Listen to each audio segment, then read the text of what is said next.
10th class science. तो देखो chapter 13 जिसका नाम मैग्नेटिक इफेक्ट्स है, इलेक्ट्रिक करंट के मैग्नेटिक इफेक्ट्स। तो मैंने तुम्हें मोटर के बारे में बताया था, इलेक्ट्रिक मोटर के बारे में, किस तरह से ये वर्क करती है, इसका डायग्राम, इसका प्रिंसिपल हमने ब्रीफली एक्सप्लेन कर लिया है। ऑलमोस्ट मोटर के बारे में मैंने सब कुछ बता दिया है, लेकिन फिर भी छोटे छोटे 3-4 है ना यूजेस हैं। यूजेस तो मैंने पहले भी लिखवाए थे, लेकिन वो यूजेस जो मैंने लिखवाए वो मिक्स हैं। अल्टरनेट मोटर मतलब एसी मोटर और डीसी मोटर। अब जो मैं यूजेस लिखवा रहा हूं ना, वो सिर्फ और सिर्फ डीसी मोटर के यूजेस हैं। तो आज के लिए तुम एक छोटा सा सब हेडिंग डाल सकते हो, uses of DC Motors. DC motor के यूजेस मतलब ये जो डीसी मोटर होती है, मतलब कि डायरेक्ट करंट पर काम करने वाली मोटर। डीसी मोटर मतलब डायरेक्ट करंट पर काम करने वाली मोटर कहां कहां पर इस्तेमाल होती रहती है, ये है मुद्दे की बात कि डीसी मोटर कहां कहां पर इस्तेमाल होती है।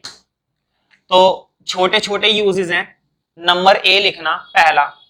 तो देखो घरों में ये पंखे होते हैं, कूलर होते हैं, है ना, इन चीजों में डीसी मोटर का इस्तेमाल किया जाता है ना। वो कहानी थी, ऊपर पंखा चलता है, नीचे बेबी सोती है, तो बेबी तभी सो सकता है जब ऊपर पंखा चलेगा, और पंखे में कौन सी मोटर होनी चाहिए? DC motor. तो लिखो ए एग्जाम, पहला यूज मतलब कि फर्स्ट पॉइंट डीसी मोटर्स के लिए। तो लिखो these are used, these are used in these are used in electric fans. होते हैं ना बिजली के फैंस जो बिजली से चलते हैं, इलेक्ट्रिक फैंस एग्जॉस्ट। बोर्ड पे लिखा हुआ है एग्जॉस्ट। एग्जॉस्ट का मतलब होता है, जैसे तुमने देखा होगा घर पे बाहर की साइड एक पंखा लगा हुआ होता है, जैसे घर में धुआं हो जाता है, धुआं वगैरह, तो वो धुएं को बाहर फेंकता है, जिसको हम एग्जॉस्ट फैन बोलते हैं। तो उस एग्जॉस्ट फैन के अंदर है ना डीसी मोटर का इस्तेमाल होता है। कौन सी मोटर का इस्तेमाल होता है? डीसी मोटर का। तो वही बात लिखवा रहा हूं, लिखो these are used in electric fans exhaust, electric fans exhaust comma ceiling. Ceiling का मतलब होता है छत। कहते नहीं ये छत का पंखा, छत का पंखा, ये जो लगा हुआ होता है हर घर में होता है भाई, ऊपर की तरफ एक पंखा लगा हुआ होता है, ऊपर की तरफ ही लगा हुआ होता है हर जगह। तो एग्जॉस्ट के बाद कॉमा लगा देना, और कॉमे के बाद लिखो सीलिंग और टेबल फैंस। सीलिंग और टेबल फैंस। कई बार क्या होता है, टेबल पर रख लेते हैं कुछ लोग फैंस, है ना, छोटा सा जो पंखा होता है, एक टेबल फैन भी आता है छोटे साइज का, तो उसे टेबल पर रखकर लोग आनंद लेते हैं गर्मी में। सीलिंग और table fans for cooling purpose. किस लिए? कूलिंग के लिए, मतलब कि ठंडक के लिए। हालांकि पंखे से ज्यादा ठंडक होती नहीं है, लेकिन फिर भी कुछ तो गर्मी कम हो जाती है ना। मैं ये तो नहीं कह रहा कि एसी जैसा मजा आ जाता है, देखो एसी जैसा मजा तो किसी भी पंखे में नहीं आता, लेकिन फिर भी थोड़ा बहुत तो आराम मिल ही जाता है ना। तो सीलिंग और table fans for cooling purpose. Purpose क्या होता है? कूलिंग। अब लिखो दूसरा यूज, बी पॉइंट। सेकंड लिखो बी पॉइंट। तो बी में लिखो, अच्छा तुमने देखा होगा पानी, है ना, पानी की मोटर होती है, फर्स्ट फ्लोर से पानी पहुंचता है सेकंड फ्लोर पर, सेकंड से थर्ड फ्लोर पर, थर्ड से फोर्थ फ्लोर पर। तो इस तरह से पानी नीचे से लेकर ऊपर तक चला जाता है। किसकी वजह से? इसकी वजह से, क्योंकि उसके अंदर जो पंपिंग मोटर होती है ना, वो पंपिंग मोटर में डीसी कनेक्शन होता है। तो लिखो बी पॉइंट में, these are used for pumping water. पानी को पंप करने के लिए। These are used for pumping water. पानी को पंप करने के लिए। These are used for pumping water. Pumping मतलब पानी की सप्लाई करना, पानी को पंप करना, प्रेशर करना पानी को, प्रेशर से पानी चौथी मंजिल तक जाएगा। These are used for pumping water. अब लिखो सी, तीसरा यूज, तो देखो तुम्हें शायद पता हो या शायद ना पता हो, एक है ना ट्रैम कार्स होती हैं। तुमने इंडिया के अंदर सिर्फ क्या देखी है, कार देखी है, लेकिन ट्रैम कार्स भी होती है, ट्रैम कार्स। ट्रैम कार्स ये कैसी होती है, ये इंडिया के अंदर नहीं होती। ये क्या होती है, इस ट्रैम कार को ना तुम ऐसे समझो, ट्रेन, छोटी छोटी ट्रेन, छोटी छोटी ट्रेन। ट्रेन कहां पर चलती है, ट्रेन के तो रेलवे ट्रैक होते हैं ना, रेलगाड़ी। रेलगाड़ी किस पर चलती है, पटरी पर चलती है, अपनी रेलवे ट्रैक पर चलती है। बिल्कुल उसी तरह से ये ट्रैम कार्स भी पटरियों पर चलती है। लेकिन इनकी खासियत क्या है, जैसे कि नॉर्मल गलियां हैं, है ना, सड़कें हैं, ये सड़कों पर भी चलती है, गलियों में भी चलती है, जहां जहां पर क्या होंगे, जहां जहां पर इनके ट्रैक होंगे। और ये नॉर्मल ट्रेन से छोटी होती हैं, मतलब आसपास पब्लिक चल रही है, आसपास पब्लिक चल रही है और बीच में ये चल रही है, कोई खतरे वाली बात नहीं है, सिंपल है। बस हमारे देश में नहीं होती है ये। तो ये ट्रैम कार्स है ना, इलेक्ट्रॉनिक होती हैं, इलेक्ट्रॉनिक होती है। इनके अंदर कौन सी मोटर लगी हुई होती है, इनके अंदर बड़ी बड़ी डीसी मोटर लगी हुई होती है। डीसी मोटर का इस्तेमाल होता है इनके अंदर, बड़े साइज की डीसी मोटर। भाई ट्रैम कार चलानी है तो कार चलाने इतना आसान काम तो है नहीं है। और ये तो मैंने पहले बताया, ये बिल्कुल ट्रेन की तरह होती हैं, रेलवे ट्रैक पर चलती हैं। तो सी पॉइंट में लिखना, बिग डीसी मोटर्स। बिग मतलब बड़ी बड़ी, कहते नहीं है बड़ी बड़ी फैक्ट्री है ये, तो वही चीज है, big DC motors. Big DC motors are used for running, big DC motors are used for running tram cars. कौन सी cars, tram, TRAM, tram cars. अगर अपने ध्यान रखने के लिए लिखना चाहते हो तो लिख सकते हो लाइक ट्रेन, किसकी तरह, ट्रेन की तरह, लाइक ट्रेन, है ना। लेकिन टेस्ट में और एग्जाम में मत लिखना। Are used for running tram cars, तो ट्रैम कार्स चलती हैं बड़ी बड़ी डीसी मोटर्स की बदौलत। अब चौथा और आखिरी लिखो। तुमने देखा होगा बच्चों के ना छोटे छोटे खिलौने होते हैं, स्कूटर होता है, छोटी मोटी गाड़ी होती है, उसके अंदर क्या होता है, 4-5 बैटरी लगाओ, बैटरी लगाने के बाद स्विच ऑन करो तो वो कार चलने लगती है, वो स्कूटर चलने लगता है। क्यों चलने लगता है, क्योंकि उसके अंदर छोटी छोटी डीसी मोटर लगी हुई होती हैं। बच्चों के खेल खिलौने वाली कार में, छोटी मोटी गाड़ियों में, मैं ये नहीं कह रहा बहुत बड़ी बड़ी गाड़ियां होती हैं, थोड़ी सी बड़े साइज की भी होती हैं, लेकिन खिलौनों के मतलब की होती हैं, तो उनके अंदर भी छोटी छोटी डीसी मोटर लगी हुई होती है। यही मैं लिखवाने वाला हूं, लिखो डी में, small DC motors, small DC motors are used in various toys, मतलब जो खेल खिलौने होते हैं, toys. Small DC motors are used in various toys, comma tape recorder. पहले टेप रिकॉर्डर चलते थे, आज के जमाने में तो चलते ही नहीं है, क्योंकि उनकी जगह मोबाइल आ गया है। आज के जमाने में तो खिलौनों की भी जगह खत्म होती जा रही है मोबाइल की वजह से। तो various toys, comma tape recorder, तो टेप रिकॉर्डर के अंदर भी अक्सर डीसी मोटर इस्तेमाल की जाती है। तो देखो ये जो मैं शब्द बोल रहा हूं ना बार बार, डीसी मोटर डीसी मोटर, मैंने ये वाली बात पहले भी बताई है कि दो तरह की मोटर होती है। एक तो होती है डीसी मोटर। डीसी मोटर कहने का मतलब सिर्फ इतना सा है, जो डायरेक्ट करंट के बेसिस पर चलती है। एक तो होता है डायरेक्ट करंट। और एसी मोटर कहने का क्या मतलब है, एसी मोटर कहने का मतलब है जो किसके बेसिस पर चलती है, अल्टरनेट करंट के बेसिस पर, अल्टरनेट करंट के बेसिस पर। तो एग्जाम में क्वेश्चन आता है, अब जो मैं बोलने वाला हूं, कि जितनी भी डीसी मोटर होती है, डीसी मोटर डायरेक्ट करंट पर तो चलेगी चलेगी, भाई डीसी मोटर है, डीसी मोटर किसके बेस पर चलेगी, डायरेक्ट करंट के बेसिस पर चलेगी। लेकिन क्या डीसी मोटर अल्टरनेट करंट के बेसिस पर चल सकती है, अगर अल्टरनेट करंट सप्लाई किया जाए? तो आंसर इसका बनेगा, सुनने में तो ऐसा लग रहा है नहीं, कि डायरेक्ट करंट वाली मोटर डायरेक्ट करंट के बेसिस पर ही तो चलेगी, बिल्कुल ठीक चलेगी। लेकिन बाई चांस डायरेक्ट करंट वाली मोटर में अगर अल्टरनेट करंट की सप्लाई दे दी जाए तो क्या वो वर्क करेगी, या फिर फूक तो नहीं जाएगी, खराब तो नहीं हो जाएगी? तो आंसर है बिल्कुल यस, चल जाएगी। डीसी मोटर अल्टरनेट करंट पर भी वर्क कर सकती है, लेकिन ध्यान रहे, तुम्हें मालूम है ना, मोटर के अंदर सबसे इंपॉर्टेंट पार्ट होता है आर्मेचर। मैंने ये बात बताई थी। सारा का सारा मोटर का जो खेल होता है ना काम करने का, वो किसके बेस पर होता है? आर्मेचर के बेस पर। तो ये जो आर्मेचर मोटर के अंदर कनेक्ट किया जाता है, आर्मेचर का जो कनेक्शन होता है मोटर के अंदर, ये दो तरह का कनेक्शन होता है। एक तो कनेक्शन होता है सीरीज और एक कनेक्शन होता है parallel. One connection is series and another is parallel connection.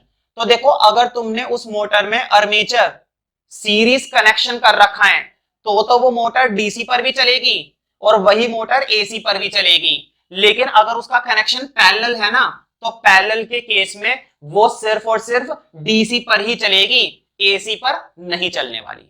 अगर कनेक्शन आर्मेचर का कैसा है? सीरीज कनेक्शन है। तो अगर सीरीज कनेक्शन, तो देखो अब तुम्हारे दिमाग में ये सवाल उठेगा, ऐसा क्यों?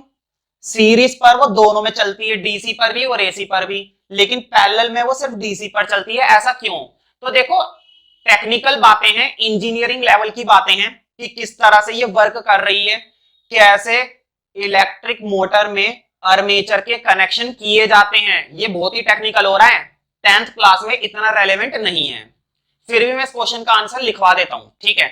मैं क्वेश्चन नहीं लिखवा रहा, मैं सीधा मुद्दे की बात बता देता हूं। एक नोट लिखो, छोटा सा एक नोट लिखो। नोट में मैं तुम्हें ये लिखवाऊंगा, ध्यान से सुनना। नोट में मैं बस इतनी सी बात लिखवाऊंगा कि जो डीसी मोटर होती है वो डायरेक्ट करंट पर तो वर्क करती ही करती है, लेकिन डीसी मोटर अल्टरनेट करंट पर भी वर्क कर सकती है। डीसी मोटर अल्टरनेट करंट पर भी वर्क कर सकती है, लेकिन तब जब उसके अंदर कनेक्शन आर्मेचर का कैसा होगा? सीरीज वाला, ना कि पैरेलल वाला। तुम्हें मालूम ही होगा दो तरह के कनेक्शन होते हैं, या तो सीरीज होता है या पैरेलल होता है ना? चैप्टर 12 में हमने पढ़ लिया है। तो सीरीज वाला होगा तो वो दोनों पर वर्क करेगी, डायरेक्ट करंट पर भी और अल्टरनेट करंट पर भी। अब लिखो नोट के अंदर, DC Motors work on, DC Motors work on direct current supply. DC Motors work on direct current supply, but it can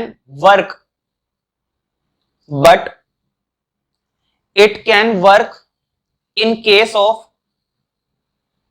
but it can work, मतलब ये वर्क कर सकती है, but it can work in case of AC supply, in case of AC supply। मतलब अगर तुम AC supply करोगे ना, एसी सप्लाई का मतलब क्या है? Alternate current. अगर अल्टरनेट करंट की सप्लाई भी दे दोगे तो भी वर्क करेगी, तो भी वर्क करेगी, लेकिन हमें इस बात का पक्का होना पड़ेगा कि कनेक्शन मस्ट बी सीरीज, वरना मोटर फूक जाएगी। तो in case of AC supply only, but it can work in case of AC supply only when, AC supply only when the connection is series, only when the connection is series in motor armature, only when the connection is series in motor armature। ठीक है? तो DC motor दोनों पर काम कर सकती है, लेकिन बेस्ट यही रहेगा कि डायरेक्ट करंट पर ही चलाया जाए, बेस्ट। ठीक है? देखो, साइंटिस्ट लोगों को चैन नहीं पड़ता है बिल्कुल भी। एक साइंटिस्ट जाता है, दूसरा आता है, दूसरा साइंटिस्ट जाता है, तीसरा आता है। इससे पहले हमने काफी सारी कहानी सुनी थी, किसके बारे में? ओरस्टेड के बारे में। इसने बहुत बढ़िया काम करा। इसने बोला कि जब भी तुम इलेक्ट्रिक करंट सप्लाई करोगे ना, जहां जहां इलेक्ट्रिक करंट होगा वहां वहां, जहां जहां इलेक्ट्रिक करंट होगा वहां वहां मैग्नेटिक फील्ड भी जरूर होगी। और ये बात इसने साबित करके दिखाई, बिल्कुल। जहां जहां इलेक्ट्रिक करंट वहां वहां मैग्नेटिक फील्ड, मतलब there is a strong relationship between electric current and magnetic field. ये तो बात हुई ओरस्टेड की, लेकिन एक दूसरा साइंटिस्ट आया, उसको ना ये बात हजम नहीं हुई। चक्कर क्या है, कंपटीशन बहुत है ना। एक साइंटिस्ट कहता है तूने झंडे गाड़े, देख मैं भी गाड़ के दिखाऊंगा। तो दूसरा साइंटिस्ट का नाम है माइकल फैराडे। क्या बोलते हैं इसको भाई, माइकल फैराडे। तो माइकल फैराडे ये कहता है कि तूने बोला था इलेक्ट्रिक करंट होगा तो मैग्नेटिक फील्ड होएगी। मेरे दिमाग में एक बात आ रही है, क्या इसका उल्टा भी पॉसिबल है? क्या इसका उल्टा पॉसिबल है या नहीं है? मतलब तुमने कहा था कि इलेक्ट्रिक करंट होता है तो मैग्नेटिक फील्ड भी जरूर होती है, और मैं ये कह रहा हूं कि अगर मैग्नेटिक फील्ड है तो क्या इलेक्ट्रिक करंट हो सकता है? और यकीन मानो इसने साबित कर दिया, इसने भी साबित कर दिया। वो बात अलग है, इसको साबित करने में 6 साल लग गए। इसने जो काम शुरू करा था 1825 में काम शुरू करा था, और इसको कामयाबी कब मिली? इसको कामयाबी मिली 1831 में। चलो खैर, मिली तो सही है ना, 6 साल में ही सही, लेकिन इसका नाम तो 10th क्लास की साइंस की बुक में आ गया। अब हम पढ़ेंगे। बेचारे ने जिंदगी निकाल दी, तुम्हें मजाक लग रहा है? नहीं। तो देखो अगला हेडिंग है हमारा, हेडिंग डालो फैराडे एक्सपेरिमेंट। तो देखो इसने जो एक्सपेरिमेंट करा था ना, वो एक्सपेरिमेंट का मैंने हेडिंग डलवाया है, फैराडे एक्सपेरिमेंट बोलते हैं इसको, क्योंकि करने वाला बंदा कौन था? फैराडे। वैसे पूरा नाम था माइकल फैराडे, ठीक है। अभी मैं तुम्हें एक्सपेरिमेंट नहीं लिखवाऊंगा, लेकिन हेडिंग तुम्हें यही डालना है, फैराडे एक्सपेरिमेंट। जब एक्सपेरिमेंट स्टार्ट कराऊंगा ना तब बता दूंगा, ठीक है। अभी तो हमें कुछ जर्नल बातें करनी है, जर्नल बातें। और जर्नल बातें हम किस में करते हैं? नोट के अंदर। तो नोट के अंदर लिखो स्मॉल ए, नोट के अंदर लिखो स्मॉल ए, ठीक है। तो देखो ओर्स्टेड बेचारा ये कहता है कि अगर इलेक्ट्रिक करंट है तो मैग्नेटिक फील्ड है। फैराडे कहता है क्या इसका उल्टा भी संभव है? बिल्कुल संभव है। तो लिखो ए पॉइंट में ओर्स्टेड। शुरुआत यहीं से करनी है जहां से खत्म करी थी बात, बोर्ड पे लिखा हुआ है Oersted's experiment, Oersted experiment that, Oersted's experiment that. क्या था एक्सपेरिमेंट इसका? इसका एक्सपेरिमेंट ये था कि अगर करंट होगा तो मैग्नेटिक फील्ड भी जरूर होगी, ठीक है। Oersted experiment that current produces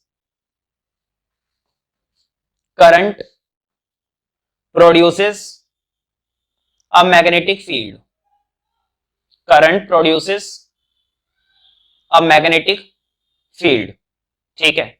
ये तो था इसका एक्सपेरिमेंट, किसका? ओर्स्टेड का, ठीक है। अब लिखो बी पॉइंट। लेकिन ये बात फैराडे को अच्छी नहीं लग रही। फैराडे कह रहा है हम कुछ अलग करेंगे, हम जरा दूसरे किस्म के हैं। तो लिखो बी पॉइंट में। अब बी पॉइंट में बेचारे का पूरा नाम लिखना है, माइकल। माइकल पढ़ो इसे वैसे, लिखो माइकल फैराडे। माइकल जैक्सन होता है ना, लेकिन माइकल जैक्सन नहीं है ये, माइकल फैराडे। कब शुरू करा था इसने ये काम? 1825 में। और कब कामयाबी ने इसके कदम चूमे? इसके कदम चूमे 31 में। 6 साल तक ये अपने कदम लेकर बैठा रहा, लेकिन कामयाबी कब आई? कामयाबी आई 1831 में इसके कदम चूमने। कदम काफी साफ रखे थे इसने, तो कदम चूम लिए उसने। तो देखो Michael Faraday began to work, Michael Faraday began to work in 1825।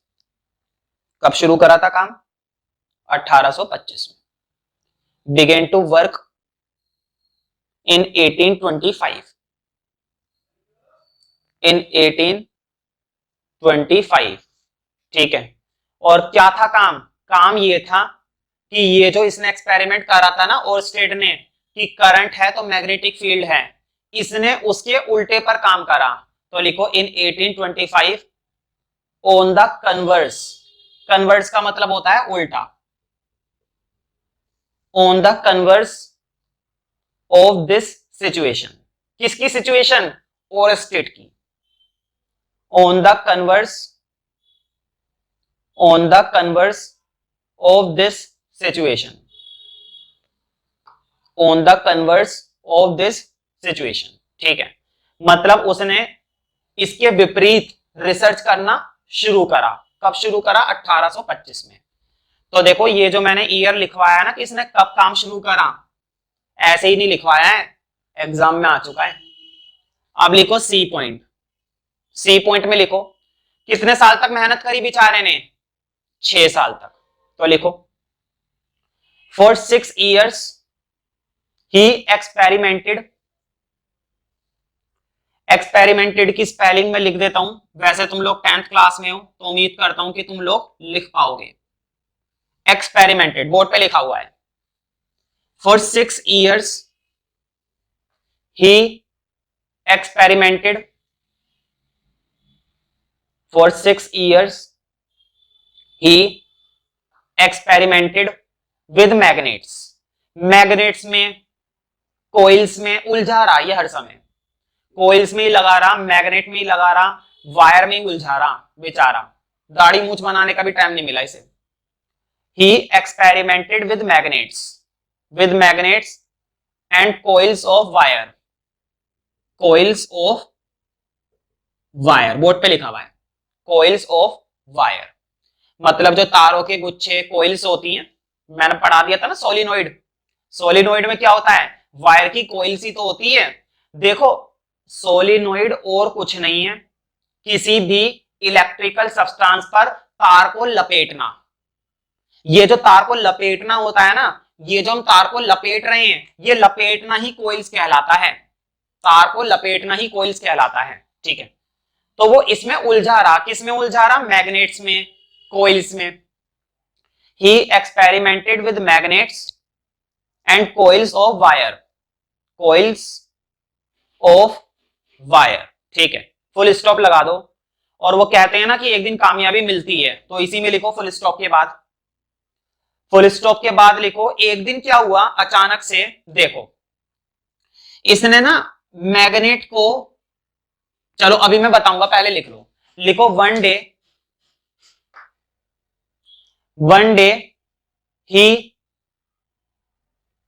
Day he through का मतलब होता है फेंकना। चलो मैं बता ही देता हूं पहले, तभी मजा आएगा, है ना, ऐसे थोड़ी ना। एक दिन क्या वो कहते रही है कि यार ऐसा मैंने सोचा नहीं था, लेकिन हो गया अचानक से। तुम्हें मालूम नहीं है अभी दुनिया में बहुत सारे आविष्कार ऐसे हैं जो रैंडमली हुए हैं। अगर तुम गूगल पे सर्च करोगे तो तुम्हें बहुत सारी चीजें ऐसी मिलेंगी जो रैंडमली हो गई थी, किसी ने सोचा नहीं था, रैंडमली हो गई।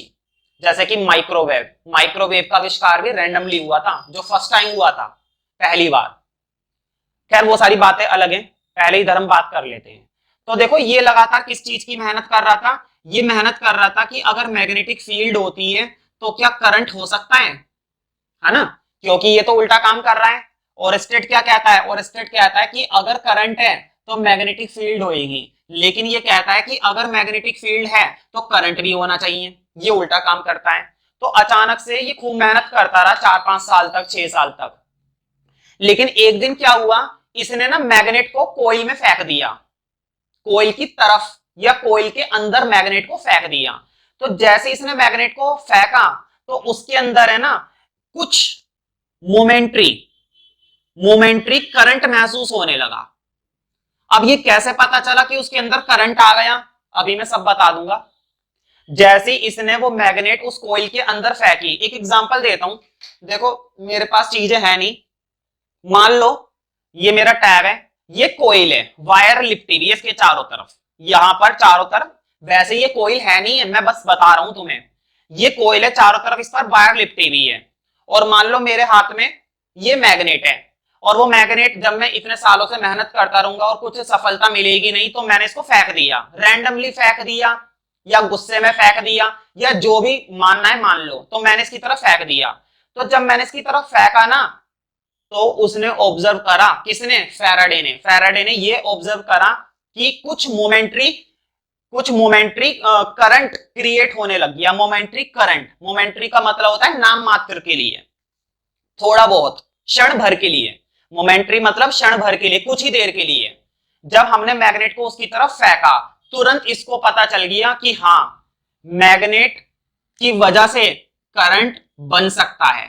अभी मैंने तुम्हें बहुत ही ऊपर से और बहुत ही हल्का हल्का बताया है। अभी देखो मैंने ना इसका एक्सपेरिमेंट शुरू नहीं करा। मैंने अभी बोला था ना कि अभी हम सिर्फ क्या लिख रहे हैं, जर्नल पॉइंट लिख रहे हैं। अभी मैंने इसका एक्सपेरिमेंट शुरू नहीं करा है। जब मैं इसका एक्सपेरिमेंट पढ़ा दूंगा ना तब समझ में आएगा।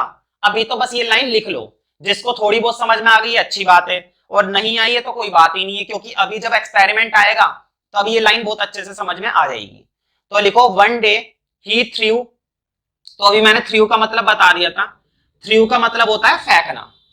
तो इसने मैग्नेट को कोइल के अंदर फेंक दिया, या कोइल की तरफ। कोइल के अंदर फेंकना या कोइल की तरफ फेंकना, कोइल से दूर नहीं, कोइल की तरफ। One day he through the magnet, he threw the magnet into the coil, into the coil, coil के अंदर। तुम into की जगह towards भी लिख सकते हो, इतनी कोई बहुत बड़ी बात नहीं है। हाँ, into the coil। और फिर इसने क्या ऑब्जर्व करा, इसने ऑब्जर्व करा कि कुछ देर के लिए उसमें क्या आ गया, करंट आ गया। तो लिखो एंड ऑब्जर्व्ड, बोर्ड पे लिखा हुआ है एंड ऑब्जर्व्ड, ऑब्जर्व्ड, ठीक है, and observed the momentary current, observed the momentary current produced in the coil, momentary current produced in the coil. Coil में क्या प्रोड्यूस होने लगा, momentary current, momentary current produced in the coil. ठीक है, अब एक लास्ट पॉइंट लिख लो, फिर हम एक्सपेरिमेंट स्टार्ट करेंगे लास्ट पॉइंट के बाद। तो देखो तकरीबन इसने डिस्कवरी कर ली थी, बिल्कुल कर ली थी। तो लिखो डी और last point, hence it was proved, ये बात साबित हो गई। Hence it was proved, it was proved a very important discovery, it was proved a very important discovery on 17th October 1831, very important discovery on 17th October 1831, 1831। ठीक है, देखो पता नहीं तुम्हारे दिमाग में ये वाली बात आ रही होगी या नहीं आ रही होगी कि अभी मैंने ना ये दिखाया था तुम्हें कि एक तरफ कोइल रखा हुआ है, कोइल, और दूसरी तरफ क्या है, मैग्नेट है। और वो मैग्नेट है ना उसने यहां की तरफ फेंक दी। फेंकने के बाद इस कोइल के अंदर है ना करंट महसूस होने लगा, मतलब करंट को उसने ऑब्जर्व करा। तो ये कैसे पता चला उसे करंट है? जब किसी मैग्नेट को सोलिनॉइड के अंदर या सोलिनॉइड की तरफ फेंकोगे तो ये कैसे पता चलेगा कि करंट उसके अंदर क्रिएट हो रहा है? तो देखो एक छोटा सा ना डिवाइस होता है जिसका नाम होता है गैल्वेनोमीटर। क्या नाम होता है? गैल्वेनोमीटर। ये गैल्वेनोमीटर के अंदर है ना एक छोटी सी निडल होती है, सुई होती है, और ये जीरो की तरफ लिखी हुई होती है। ये गैल्वेनोमीटर नाम का एक छोटा सा इंस्ट्रूमेंट होता है जिसमें एक छोटी सी निडल होती है। तो जब भी करंट कम या ज्यादा होता है या फिर करंट होता है, ठीक है, तो ये निडल है ना अपनी पोजीशन बदलती है, कभी यहां पर आती है, कभी यहां पर आती है, और जब करंट नहीं होता तो जीरो पर रहती है। तो जैसे ही मैग्नेट को कोइल की तरफ फेंका गया ना तो इसकी निडल हिलने लगी। तो बताओ जब निडल हिलने लगेगी तो क्या हम ये कह सकते हैं कि करंट हो रहा है ना? बताओ जब निडल हिल रही है कभी इधर कभी उधर कभी इधर कभी उधर, तो बताओ हम ये बोल सकते हैं ना कि करंट है। तो कई बार है ना पेपर में ये आ जाता है कि गैल्वेनोमीटर क्या चीज होती है, what do you mean by galvanometer. ठीक है, तो देखो अभी मैं फैराडे का एक्सपेरिमेंट स्टार्ट कराऊंगा, ऐसी बात नहीं है, लेकिन एक्सपेरिमेंट से पहले ना एक छोटी सी डेफिनेशन और लिख लेते हैं। एक छोटा सा डॉट बनाकर लिखो गैल्वेनोमीटर। मैं तो देखो इसको गैल्वेनोमीटर पढ़ता हूं, पता नहीं इसको कैसे प्रोनाउंसिएट करते हैं, लेकिन मैं तो यही बोलता हूं गैल्वेनोमीटर, शायद कुछ और बोलते हो या फिर शायद यही बोलते हो गैल्वेनोमीटर। ठीक है, तो गैल्वेनोमीटर क्या होता है? ये एक ऐसा इंस्ट्रूमेंट है या फिर ये एक ऐसा डिवाइस है जो करंट का पता लगाता है। कैसे पता लगाता है? करंट का ऐसे पता लगाता है, इसके अंदर छोटी सी निडल होती है, छोटी सी निडल होती है, वो निडल है ना अपनी पोजीशन बदलती है, डिफ्लेक्ट करती है। सुई के अंदर, निडल के अंदर क्या दिखाई देता है? निडल के अंदर डिफ्लेक्शन दिखाई देता है। डिफ्लेक्शन का मतलब होता है परिवर्तन, कभी सुई यहां पर तो कभी सुई यहां पर, और जब करंट नहीं है तो जीरो पर। ठीक है, तो लिखो गैल्वेनोमीटर के लिए, it is an instrument, it is an instrument, भाई इंस्ट्रूमेंट है मतलब कि डिवाइस है। It is an instrument that, जो किस चीज का पता लगाता है? करंट का। दैट डिटेक्ट, बोर्ड पे लिखा हुआ है डिटेक्ट, डिटेक्ट का मतलब होता है पता लगाना। It is an instrument that detect presence of current, मतलब करंट प्रेजेंट है या नहीं है। That detect presence of current in the circuit, presence of current in the circuit, presence of current in the circuit. ठीक है, कैसे पता लगाता है? तो कभी तो इसकी सुई लेफ्ट और कभी इसकी सुई राइट, कभी लेफ्ट कभी राइट, है ना, लिखो इसी में। सर्किट के बाद फुल स्टॉप लगा देना। It is an instrument that detect presence of current in the circuit, circuit के बाद फुल स्टॉप लगा दिया है। फुल स्टॉप के बाद लिखो, तो होता क्या है, इसकी सुई में ना डिफ्लेक्शन होता है, इसकी सुई में क्या होता है? डिफ्लेक्शन होता है। डिफ्लेक्शन का मतलब होता है कभी सुई की पोजीशन यहां पर, कभी सुई की पोजीशन यहां पर, कभी लेफ्ट साइड तो कभी right side, this is called deflection. Deflection का मतलब होता है हिलना, डिफ्लेक्शन का मतलब होता है अपनी पोजीशन बदलना, डिफ्लेक्ट कर जाना। तो लिखो, इट कैन डिफ्लेक्ट, बोर्ड पे लिखा हुआ है deflect, it can deflect left और right, it can deflect left और राइट। तो कहां की तरफ डिफ्लेक्ट करती है इसकी सुई? कभी लेफ्ट तो कभी right. It can deflect left और राइट। ठीक है, depends on the direction of current, depends on the direction of current. Left और राइट मतलब कब लेफ्ट होएगी कब राइट होएगी, कब लेफ्ट कब राइट, ये करंट पर डिपेंड करता है। Depends on the direction of current, depends on the direction of current, depends on the direction of current. ठीक है, अब हम स्टार्ट करेंगे कि फैराडे का रियल में एक्सपेरिमेंट था क्या, उसने कैसे झंडे गाड़े, बल्कि हम प्रॉपरली इसके एक एक क्या पढ़ने वाले हैं? स्टेप्स पढ़ने वाले हैं। तो अपने रजिस्टर में नेक्स्ट हेडिंग तुम लोग पुट कर सकते हो, फैराडे एक्सपेरिमेंट, और ब्रैकेट में ये बात जरूर लिखना, स्टेप्स। इसके सारे स्टेप्स इंपॉर्टेंट है, कई बार 5 मार्क्स में क्वेश्चन आया है। हर एक स्टेप के साथ एक डायग्राम है, 4 या 5 स्टेप है, बस ज्यादा स्टेप नहीं है।